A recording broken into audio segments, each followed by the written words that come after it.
you know that over 50 American heroes, 50 American military veterans die every single day from either prescription drug overdose or suicide? Gay were not as effective as cannabis, and that cannabis uh, was actually helping some of those medications be more effective, and that without cannabis, especially particularly me with the kind of stomach issues that I had from my injuries, I just really can't tolerate those narcotic medications, and cannabis has really been an important part of my life in a way that I never would have imagined. If we're studying effectiveness of marijuana, we need to have good material to start with. And the problem is in this country, the US government has systematically impeded marijuana research in the US. Not if you're doing safety studies, right? If you're wanting to study harmful side effects of marijuana or addiction potential of marijuana, then you have no problem. You'll get green lighted all the way through. But if you dare say you want to study effectiveness of marijuana, those are the studies that get impeded, and that's what we need to continue battling against. We had a huge victory last month. Many of you heard that we ended the Public Health Service review. After so many years, we finally, that Public Health Service was another redundant layer of government red tape that suppressed our study for 3 years for no reason. 24,000 veterans killed themselves during the time that study was being thwarted. And now finally we're in a position to get that study underway. The only thing we're waiting on is marijuana study drug from NIDA. So please help us end this. You keep an eye out. If you go to Sue Sisley MD, that Facebook page, if you like that page, it'll give you regular updates on where the study is at, when we're screening veterans, and we would be so grateful if you could go on there and keep track of how the study is progressing. So thank you. I'm going to introduce you now to Michael Crowitz. Thanks, everybody. Hello, HempFest. Such a beautiful day. Really, really, really appreciate being here. I'm hailing out of Virginia, so for me this is really a pleasure to be out and amongst you all and to be able to freely possess a little bit of marijuana. I know a lot of locals are saying there's a lot further to go, a lot more that needs to be done. I acknowledge that, but I also want you to know just how blessed it feels to be able to visit with y'all for a little bit of time. With 22 Too Many, really think it's an honor to stand with these individuals up here, these military veterans. The VA has been working with us. In 2010, we got a policy set up at the VA that acknowledges that veterans were using medical marijuana. That was related to pain management. The VA has been working really, really hard on post-traumatic stress. They've been doing things to try to get creative. They've been throwing pills at it, but still 22 a day. 22 too many. 22 a day.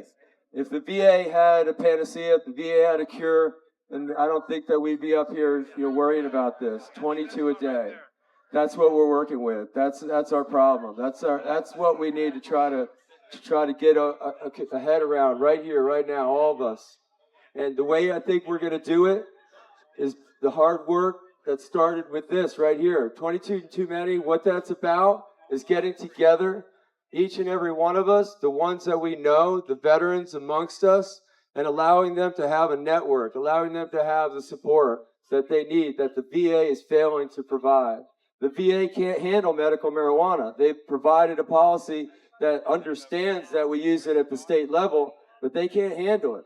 So now that we have post-traumatic stress, now that we have TBI as qualifying conditions, now is the time that we can start really working on this as a community to make sure that those around us have access to this medicine and can benefit from it.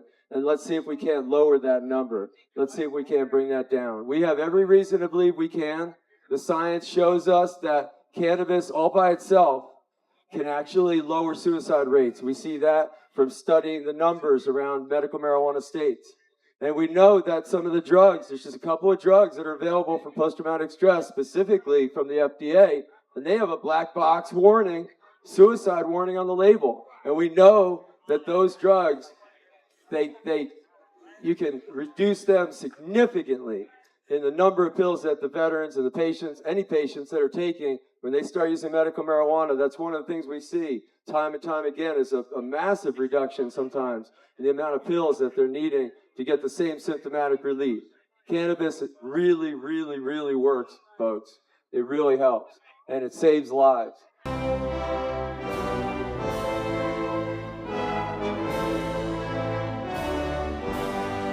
Year for veterans, and it's been a good year for PTSD, and it's been a good first step for cannabis in terms of the normalization of cannabis in Washington.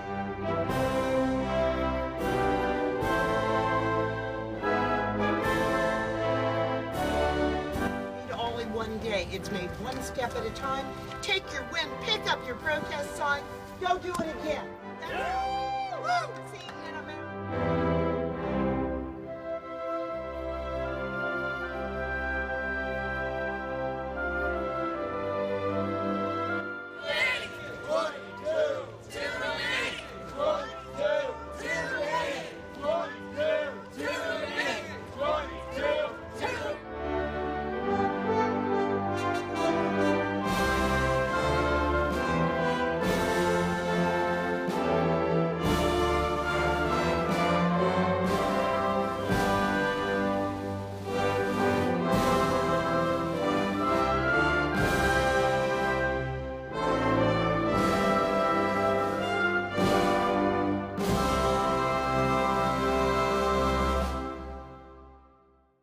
This is one thing that can help with PTSD, anxiety, depression, and pain.